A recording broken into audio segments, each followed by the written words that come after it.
lads. Hey! Hey! Hey! Oh my god. Wait, it's getting hot in here. How is it getting hot? It's only the literally first half of the first month of spring. Hey! Good afternoon, lads, and welcome back to Koality Time, the series where we get to chat, you guys get to see what's going on.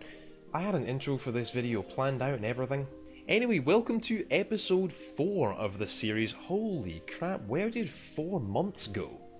There have been 10,000 new koalas since I started this series. Obviously this part couldn't be out on time, none of them can, that much is a given, but it's a shame that this one couldn't because a couple of days ago was actually the 2-year anniversary of this channel. And we also just hit 32,000 subscribers to the channel, so I want to say a huge thank you to you lads. I'm so happy with the support and the success of this channel, the support you guys have been giving, and that's the order I meant to say it in. Thank you guys so much. I'm excited for the next 2 years, and the 2 after that, and all the ones after that. Yes, the merchandise, the rest of the merchandise I was waiting on finally arrived, so I can now show you guys our cup with my mug on a mug. You know you're successful when you've got your mug on a mug. We have the... where the hell... I just punched the microphone, I'm sorry. There we go. I'm good at this, guys. There are no koalas in Scotland, because that's a quote I get about 400 times a day in the comment section, not even exaggerating. And then of course the AMX 56 t-shirt, because how could I not lean into that joke? So, I didn't even... there we go. My other car is an AMX 56. I thought that was hilarious. That's all on you, Spit. You know that's all on you. Oh, I'm Bruce. And the Worth Under channel. That Bruce. God, this hoodie is so comfortable. I don't know what it is about this hoodie. It's so soft, so comfortable. I'm not sponsored by Teespring, by the way, guys. Guess I do want to get my merchandise out there, but... So, we're doing Koality Time back to front today, because we have a big discussion, which you will have been able to tell by the title of this video, which I want to save for after we've done this initial section and the Q&A, because that's going to be... That's going to be a big one. So I thought in the first half we'd... oh, that looks retarded. At least it covers my hair. My god, do I need a haircut? What in the... I thought for the first half of this video, I'd hang out on the camera here and model some of this merch, which you should definitely go buy. It's a fantastic way to support the channel, and you get a jumper for your money, so link down below. So we're going to start out with the Q&A this week, like I said before, and then talk about all the Worth Under related stuff afterwards. If you do want to skip ahead to that, there'll be timestamps down below, but our first question this week is from Billy Thibaud, who asks, what was your job before you decided to become a full-time YouTuber? Well, I actually used to be a waiter at quite a high-class restaurant out in the Southern Vales wine region, and I absolutely hated it. It was extremely stressful, not that high a paying job for what it was. It was about $17 an hour, which is about 12 US dollars, so not bad, but not great. I only went in for special events at this place, weddings, formal functions, things like that. And we actually hosted a dinner for a whole bunch of political higher-ups in Australia, including the Minister for the Defence Industry, who, at the time, I believe was Chris Pine. The place was really nice, the food was exceptionally good. Of course, myself and the other kitchen staff used to nab some of the leftovers. We used to do, like, canapes, hors d'oeuvres, things like that. We weren't actually eating people's half-eaten leftovers. But as I said, being a high-class police, it was mega stressful when it was busy, and particularly when special functions were going on, which was the only time I was there, like when extra staff were needed, so about 2 or 3 times a week, usually in the evening, and always for special events, high-class things. For those of you lads and lasses who may not have worked in a kitchen before, when there's an event going on, the chefs, the managers of the place are never in a good mood. Normal night, they can be nice people, not always obviously, but the staff at this place were nice enough. Function night, however, maybe a wedding, you so much as set the table positions in slightly the wrong order, and they will snap your head off in seconds. Surprisingly Scottish atmosphere, actually. Because I was only going in for some 20 to 25 hours a week, tops, I was actually also doing a paper route during the rest of the week. Well, junk mail, not newspapers. You know those magazine advertisements for big market brands, hardware stores, chemists, etc. that flood your letterbox every week? Well, I was the one who dropped them. I ended up taking on multiple areas, multiple suburbs, just to make money and use my time. See, I live in a relatively suburban, but still somewhat out of the way place, and Good jobs are really tough to find here. It's an enormous problem. We actually have higher youth unemployment rates right now in South Australia than we did during the Great Depression of the 1930s. And Australia was one of the nations hit super hard by the Great Depression, so you know it's bad. And I was taking basically whatever jobs I could. I had a job as a door-to-door salesperson for 2 companies actually, but now both of them were over an hour's drive away, and I ended up spending about a third of what I earned, of course it was commission only, on fuel, actually getting to work every day. And let me tell you guys, door-to-door in an Australian summer, awful. Ay. But it was necessary at the time. I needed money, of course, so I just had to put up with it for about 2 years. 2 and a bit years ago, however, I was in a pretty nasty car accident. I was in a 3-car collision on the highway. I lost the car, spent a while recovering, and that sealed the deal with those jobs. I was not going to be able to continue doing them. That's actually when I started this YouTube channel, while I was recovering from the accident. I had a lot of time to play games and make videos, so I kind of had no excuse not to get started on my YouTube career. Actually, I was on my way to buy my PC parts when I had the accident. It wasn't until the beginning of this year, though, that I actually gave up both the paper routes and the Wheater position to do YouTube full time. It was an enormous risk, of course. I only had 12,000 subscribers at the time, and I have had to live extremely cheaply ever since, but I honestly think I made the right decision. Sometimes you just have to take a leap of faith. Next, Moosey Moose poses the question, tank autoloaders or crewman loaders? This is something I actually did plan at one stage to cover in a Koala Explains episode. Actually, it was several months ago. I think I even still have the thumbnail I planned to use for that video. I just never got around to making it. There's a whole lot to the discussion of autoloaders versus human loaders. It's a very loaded question, if you'll pardon the pun. Yeah, couldn't help myself. For one, human loaders are typically faster, at least initially, and the loader himself, or herself of course, weighs far less than an auto-reloading system, unless he's been at the fried chicken since the Gulf Wars. However, that in and of itself doesn't actually mean you're saving weight, because in order to house a 4th crew member, the tank has to get bigger, have a greater volume, and that means more armour is necessary, more material, and it typically translates to manually loaded tanks actually being heavier than auto-loading ones. Autoloaders, however, are susceptible to breakages and malfunctions, especially if the tank comes under fire. Even if nothing penetrates, it can still give the mechanism a nasty knock and throw it off kilter. And of course, a crewman loader can switch shell types on the fly, actually remove one from the breech, restow it, and pull out a different shell type. Auto-reloading tanks have to actually fire off the round that's in the chamber, and some of them cannot make manual selection of rounds at all. It'll just be, you put the shells in the order that they are going to be fired. There's also ammunition protection you need to worry about. Manual loading means you can separate the ammunition from the crew of the tank and prevent an ammunition detonation destroying the vehicle and killing the crew instantly. Whereas auto-reloading tanks can't do this. A penetrating hit anywhere near the breach mechanism is going to blow the tank sky high, which is what we saw in the Gulf Wars with Iraqi T-72Ms.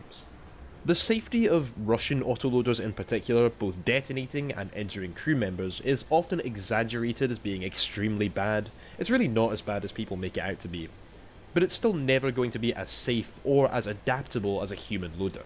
The extra crew member, of course, also means more help with things like maintenance, field work, you have loaders' machine guns when you need them, etc.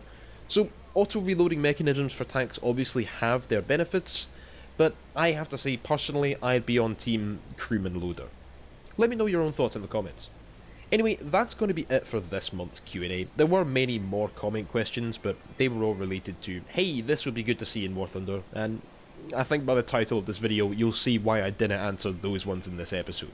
But please, do leave some more questions for next month down in the comment section below, and I'll try to answer them next episode. Now let's get on to the big discussion, and that is, as you will have seen if you follow me on Twitter, which you should, link below, shameless plug, ha! But I will be leaving War Thunder in the coming months. I should preface this, of course, by saying I don't mean just straight up quitting War Thunder. It's too big a part of my life and my channel, of course, to just go cold turkey, quit the game. Well, let's talk about exactly what I mean. This update has been a mess. Such a bloody mess through and through. We've got server issues giving people, even people with good internet connections and good ping, the most ridiculous stuttering and packet loss issues. So many balancing issues. 10.0 is still our top tier. That's something we'll come back to in just a minute. I could go on and on and on. I'll talk about some things to do with the F4 Phantom in a specific video about it, but just as an example, the F4 Phantom with any sort of ordnance, even just the 2 AGM-12B bullpups and 4 sidewinders, plus the gun pod, cannot take off of our current in-game aircraft carriers. Yeah. When the F4 Phantom, the quintessential carrier-borne fighter jet, cannot actually function off of a carrier, that's when you know you fucked up. Let's take for another example the C1 Ariete. Not the new PSO model, but the regular C1 we had last patch. It received its additional armor package or war kit as a modification this update. The optional add-on armor package for the tank that already has the best round in game, which it needs because it's a slow tank in a meta where mobility rules the roost. But do you think the Challenger 2 got its own war kit, the Theatre Entry Standard armor package, which it literally never goes into battle without? Or do you think it received a more powerful round, like either of the 2 charm rounds it should be firing, neither of which would be as strong as the round of the C1 Ariete anyway? But no, of course it didn't. Gaijin, what the fuck? It's not like the Challenger 2 doesn't need all the help it can get, it's in the same boat as the Ariete, it's a slow tank in a mobility-based meta. But I suppose we've got a whole bunch of helicopters to support it with. Well, 3. We got 3. Dear oh dear. Then you've got the removal of the mouse and such vehicles, and they're being replaced with, well, nothing. The new map being pretty to look at, but just as dog shit to play on from a tactical perspective is the Alaska map we received 2 patches ago. On and on it goes. I'm going to make a video in a few days' time titled Everything Wrong with War Thunder 1.91, in the same style as CinemaSins videos with the sin counter and the same commentary style. I'm sure you guys get what I mean. I have made sure it won't be a copyright issue, by the way, even though I'll be copying the signature style of that channel. It counts as fair use just by nature. And I think you guys will really enjoy that, get a laugh out of it, get a kick out of it. But in that video, I can basically showcase everything I see as a problem in 1.91. If you have any specific suggestions for things I may not have noticed, then please leave them below. And then I'll go into a little more depth on the Phantom specifically in its own video. But trust me when I say I wouldn't be leaving the game just because of one shitty update. People have suggested just go hang out at low tier for a while, and well, that's not the point. It's not just the top tier this update that's broken that is causing me to want to leave. There are plenty of good points about this update as well. The British did finally receive a helicopter tree. The Tiger, the French Tiger helicopter, is insanely fun to play. The new sounds are awesome. Night vision is, well, there are plenty of problems with it, but overall I like that it's here, and so on and so forth. It wasn't a bad patch through and through. It's just, well, it has been the last straw in convincing me that it might be time to wean my way out of the type of War Thunder content I've been making recently, where I actually involve myself with the game, keep up to date with development news, etc. It's time for me to stop doing that on this channel. Mostly it's a case of things like missed opportunities and something I've talked about before, that it seems as though this game has become more of a cash grab than a labour of love these days. As much as you might poke shit at this game, you can't deny that back in the day, 5 years ago say, it was a case of the developers really having a passion for it, and it feels like that's gone, for a multitude of reasons. I mean, the focus on all modern tech these days is kind of crazy. All this from, say, 7.7 upwards effectively belongs in its own game that is purpose-designed for modern tech, which War Thunder never was, which is why we're experiencing half these issues. This is the same reason why World of Tanks doesn't have, for example, tiers 11 through 20 with main battle tanks like later Leopard 1s or Leopard 2s, Abrams, T-72s, etc. They could certainly do that, but that's a different game, a game that's purpose-designed for modern tech, and it's called Armoured Warfare. See, World of Tanks is more grindy than War Thunder. It'll take you almost the same amount of time to unlock your first tier 10 in World of Tanks, like a Leopard 1, as it will to unlock your first rank 7 in War Thunder, like a Leopard 2A5. But World of Tanks basically stops at the tanks we see at 7.7, M48 Patton, Mouse, E100, and Leopard 1, AMX-30B, IS-4M, XTB-1, tanks like these, which are all fundamentally the same or at least similar to tiers 1 to 9. You know, the game that's being advertised to you is the game you're gonna play. It's not fundamentally different in two portions of the game. But War Thunder has a bigger grinding problem, even though it is less grinding to get a Leopard 1 in War Thunder than it is in Modern Tanks, because War Thunder goes into modern territory. You've got a bunch of people here that only want to see modern tech, MBTs, helicopters, etc. But they have to go through months and months. Keep in mind, these are new players to the game, so it's going to take them a lot longer to grind than, say, you or me. But months and months of grinding through World War II and that era of vehicles, which they might not give the basest shit about, or they have to fork out hard cash for top tier premiums. Which means then you only get one vehicle and you still have to grind through a whole bunch of, at least in these players' mind, irrelevant vehicles. You've also got the fact that this game has aircraft, has naval forces, helicopters. It's too big. And there's too much to it for Gaijin to possibly work with it and balance it properly in the same way that World of Tanks can. That's a niche game. It's just tanks. And just old tanks up to, you know, what we see at 7.7. So the fact that they have a much bigger player base for a much more concise game means they don't experience half of the issues War Thunder has.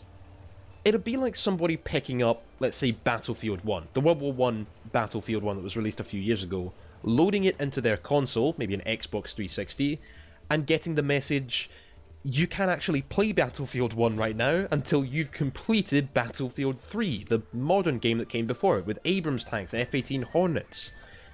But I don't want to play Battlefield 3, I want to play Battlefield 1. I thought I'd signed up for a Battlefield 1, for a World War 1 game. Why am I being forced to grind through what should be an entirely separate game that I don't give a shit about?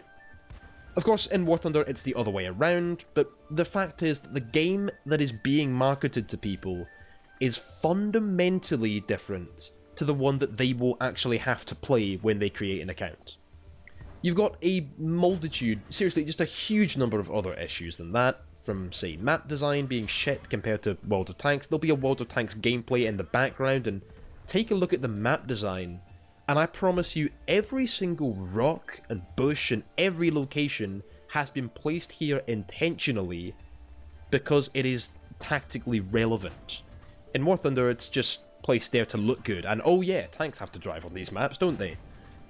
Then you've got things like the lack of battle rating decompression, which Gaijin seems to think would actually be a bad thing, that just proves that they have no idea how to run this game, to some of the missed opportunities with modelling. Why don't we have an F-104 or F-105 to combat the MiG-21 instead of the F-4 Phantom? That way, when we got the Phantom, we could get a better variant of it with an inbuilt cannon that you can actually aim. Then there's imbalance in the game, selling top tier premiums that are blatantly overpowered, to the sad lack of quality of life changes, and yes, I know we just got map filtering, but think once again about the aircraft carriers, just to use one example, or just a massive amount of issues. So many. Honestly, I could go on for hours. And I will if you don't stop me. And the thing is, 90% of my War Thunder content recently has been about how, in my opinion, this game could be much better if Gaijin would just listen to the community and, well, not to beat a dead horse, but fix the game.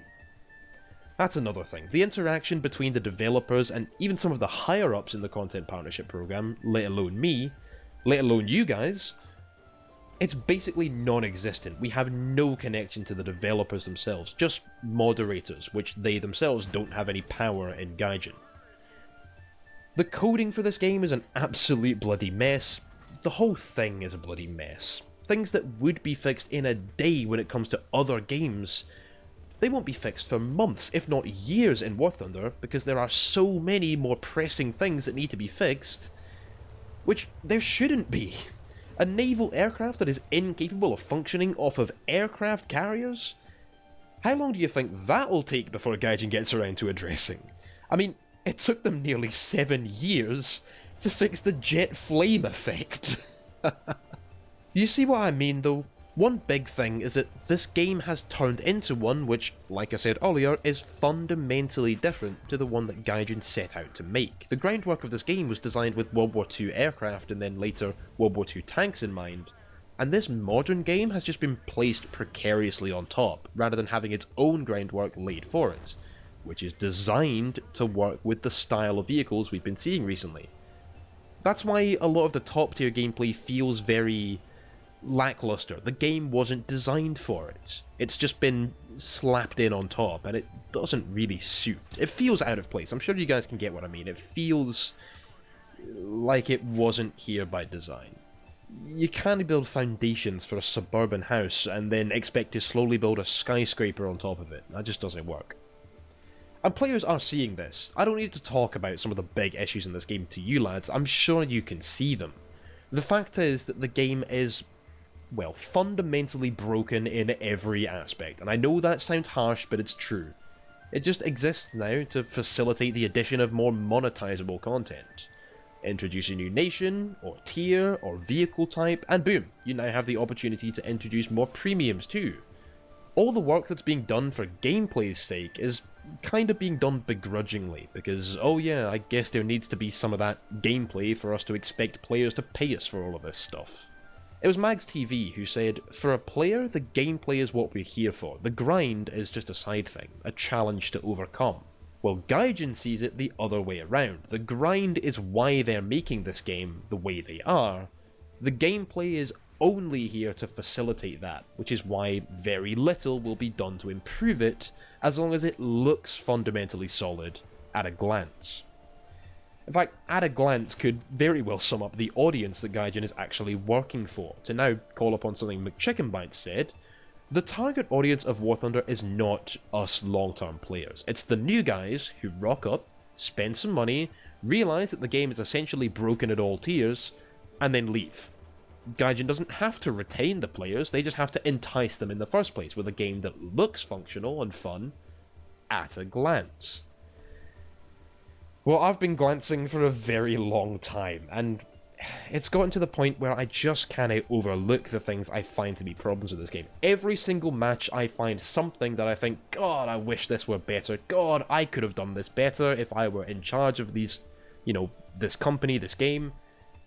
And keep around the long-term players. And I'm naive when it comes to this whole running a company thing, but I would say that you could still make a very decent profit out of that, and probably have a higher reputation as well.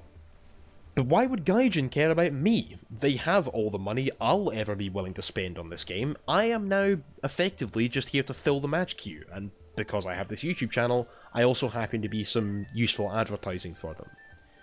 Take for another example, the mouse's removal. People hated that this happened. But the only reason Gaijin would care about us being unhappy is if players were legitimately pissed off enough to put away their wallets and stop logging into the game.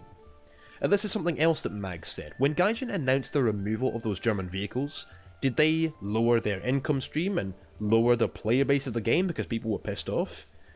No, of course not. Far from it. Hundreds, if not thousands of players opened up their wallets, albeit begrudgingly of course, and played the shit out of War Thunder in order to unlock the tanks before they go away.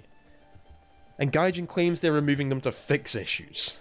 You're not fixing anything. It doesn't even look like you're trying to fix anything anymore. If you were, we wouldn't have so many hundreds of thousands of players with now brand new Tiger 2 105s and Panther 2s and the mouse in their hangar. But of course, because you announced it early, you effectively killed any chance of actually fixing anything by doing this. But in Gaijin's eyes, their removal of the mouse was an excellent move, because it increased the player base and increased their income, which is literally the only thing they care about. Of course it is, I'm not blaming them for that, they're a business after all, that is what they're here to care about, but this is something I've decided I no longer want to involve myself in or support. But players, regular players, are getting sick of this. You can see that in the community. People are so eager to start fights these days in the War Thunder community, it seems. Our community these days is like a pot about to boil over, and I don't want to be here when it does. If you, like me, make content about how the game is flawed with an effort to perhaps not get it fixed, but at least draw attention to it, if for no other reason than to validate your experience and know that other people have these problems too. But if you, like me, make that sort of content, then you're hated on Reddit and on Twitch, say, for being a negative Nancy, someone who just complains. Not that that's our biggest problem these days, but whatever. But at the same time, if you're someone who is one of those people who hates on the negative Nancies, and you just play the game and act as if nothing is wrong, sweeping the issues under the rug and pretending that they'll ever be fixed, or that they're not there at all, then you're hated on by other parts of the community for being part of the problem and not helping to fix things. As if Gaijin ever listens anyway. I think it's a case of, if you're just making content about how good this game could be, which I realised is most of the content I've been making lately, or if you're just constantly talking, say on Discord for example, about how good this game could be, and how the issues that permeate it completely could be improved on, if that's you, then I'm sorry, but there's a good chance you don't actually like the game we have. You just like your utopic view of what it could be. And it's probably never going to be that game, so if that is you, like me, might be time to call it quits. Look, I don't want to encourage people to quit the game, because that's not helping either, but... Well, it's Koality time. This is my time to just rant and ramble and get my heart out, okay? Please don't think that this is a formal video to... I don't even know what I'm saying anymore. I don't want to encourage you to quit, I don't want to actively hurt the game, but I just need to tell you guys, this is my mindset, and if you're having the same thing, I feel for you if you want to quit. Let's say it that way.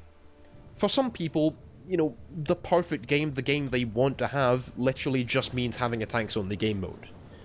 That's already a game, fellas. It's called World of Tanks, and it's great fun. Go try it.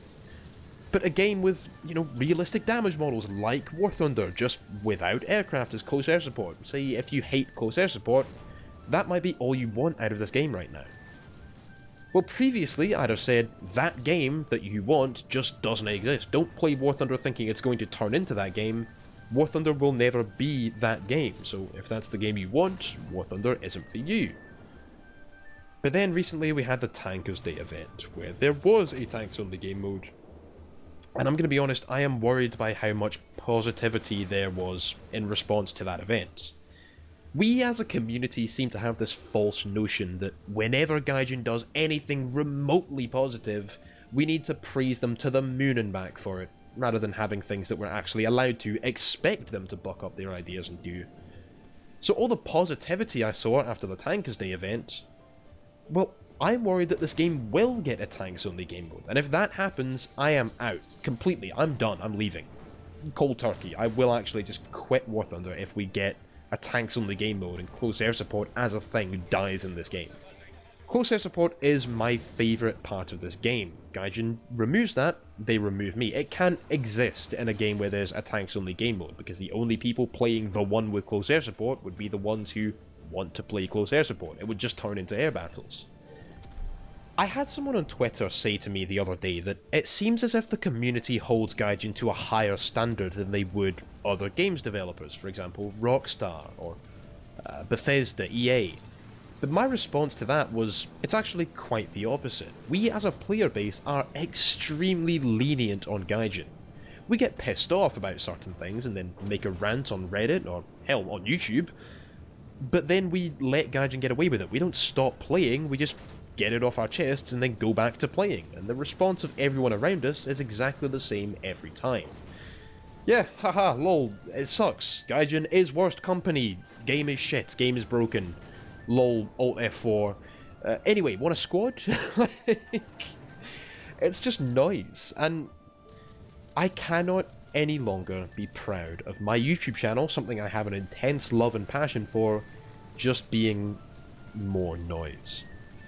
That's not good enough for me. I need to maintain my own standards. This is something I talked about in last month's podcast. Which is why, in the future, I will be leaving War Thunder. But as I said earlier, I don't want to just quit. I'm done with pouring out my heart in a rant, by the way, guys. Wow, that took a long time. Feels good to get that off my chest, actually. But I will still be making War Thunder content for several months, which is why I didn't title or thumbnail this video, "I'm quitting War Thunder," or something like that. Think Orange's announcement that he was leaving the game a year or two ago. I don't want to make a big deal out of this. For one, I have plenty of War Thunder videos I've had planned for some time and still need to get to, some more discussions of the same style I've been making, some gameplay videos I need to do, etc. Even the trailer, which we still need to finish. So it's not like I'm gonna make a video saying I'm quitting War Thunder and then tomorrow make a War Thunder video and the next day make a War Thunder video and the day after that make a War of Warships video or Koala Explains and then make more War Thunder videos. Doesn't look like I've quit, does it? But I am leaving the game. I don't want to just quit the game even after I've gotten around to all the projects I have on the go right now, but I do want to change the way in which I cover it. I want to distance myself from the game, from its development, and a little bit from its community as well. Not you guys, of course. I love you guys, and I want to hang out with you till the rest of time, but the community at large, let's say Reddit, the War Thunder forums, and a lot of YouTube who don't come around for these videos, they just come around for War Thunder, that's the community I want to be distancing myself from a wee bit. Not be so heavily invested in it. War Thunder hasn't even been my biggest content recently. The Koala Explains series has been doing so well, it'd be stupid of me not to make that the major part of my channel, so that's what we're going to do. I'll probably end up going to 2 Koala Explains videos in a week in future. I'll also start covering World of Tanks, play some Arma or Squad, DCS perhaps, and maybe some other games too, and I'll cover War Thunder in the same sort of way. If you know the YouTuber The Russian Badger, one of my favourites actually, I'll probably cover War Thunder in that same sort of video style, just casually. Perhaps I'll come back to it more seriously, more integrally down the line, if things turn around and the game gets quote-unquote fixed, but we'll just have to see what the future holds for this game. But that's all what will happen in future, and, you know, that's a few months away kind of future. For now, you lads probably won't notice much change. I just wanted to give you lads an insight into what's going on in my mind and in my life, and give you a heads up, I will be distancing myself from War Thunder in future months. As for the immediate future, I am finally going to get my Update 1.91 trailer done. We are still doing that, of course. I am finally going to get that War Thunder vs World of Tanks video I've been alluding to for several months out. And I'm also considering doing some videos in a similar style to the Life of Boris, another one of my personal favourite YouTubers, but obviously for Scotland rather than Russia. We might cook some traditional Scottish feuds, stuff like that, in the same video style that Boris does, so let me know if you'd like to see that. There will be one video like that coming soon to sort of test the waters, and you lads will know to expect that.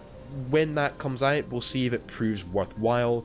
If you lads enjoy it, please let me know on that video, you know, be prepared for it, and maybe if you lads do think of it positively, I'll start making some more of them and we'll see where it goes. Anyway, I think that's going to just about do us for today. I didn't mean to go so in-depth with that War Thunder rant. Do you want to call it a rant? I think it's called a rant. But I really got lost in that there, and yeah, I'm glad I got that out. I'm going to leave you guys here, and as always, I hope that you enjoyed this video. I think I can dispense with the outro this time. I've been jabbering off for long enough already, and you lads know my outro by now, so, you know, follow me on Twitter, all that jazz, and throw all your money at me so I can move to a nation with at least 3 internets. So, I'll just say thank you so much for watching, have a lovely good day, and always remember, keep your bagpipes to hand, keep your kilt on, and I shall see you next video, which will probably be War Thunder. I say a wee thank you to these lads for supporting me on Patreon. Captain Thubar, D8261, Gisli Gadarson, and Dark Recon. You lads are bra. If you wish to join them, come check out the link in the description below.